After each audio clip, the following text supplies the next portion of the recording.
Napag-iiwanan na raw ang edukasyon sa Pilipinas, sabi ni Vice President Sara Duterte. Moderno na raw kasi ang sistema ng edukasyon sa ibang bansa habang tayo, papel at lapis pa rin. May mga high school student pa rin daw na hindi pa rin marunong magbasa.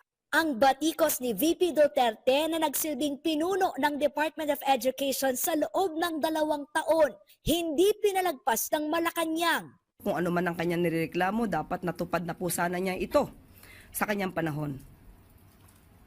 Ang pagtitiwalang ito ay sa kanyang reklamo ngayon, nagre-reflect lamang na bilang siya ay naging DepEd Secretary ay a complete failure. Ayon sa Department of Education, malaki na ang nabawas sa bilang ng mga low emerging readers sa ikatlong baitang ngayong buwan ng Hulyo. Mula kasi 51,537, bumaba na sa 1,871 ang mga batang hirap makapagbasa. Gate ng DepEd, bunga yan ng mga summer literacy drive ng ahensya. Huwag na raw mag-alala, sabi ng Malacanang. Nililinis na ng bagong Education Secretary Angara ang mga kalat na iniwan ni Duterte. Modernisasyon lamang ang pinag-uusapan natin, yung 1,500,000 na mga gadgets, laptops, at ibang mga teaching materials ay ginawa naman na po ng paraan ni Secretary Angara na nakabinbin lamang noong pang 2020 na hindi nagamit.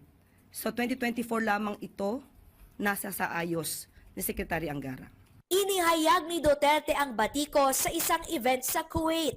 Sinasabing ito na ang pang-10 biyahe ni Duterte sa labas ng bansa ngayong taon, habang si Pangulong Ferdinand R. Marcos Jr. 5 beses pa lang. Kaya ang Malacanang go sa panawagan ni Duterte na isapubliko ang mga travel document ng mga opisyal na lumalabas ng bansa.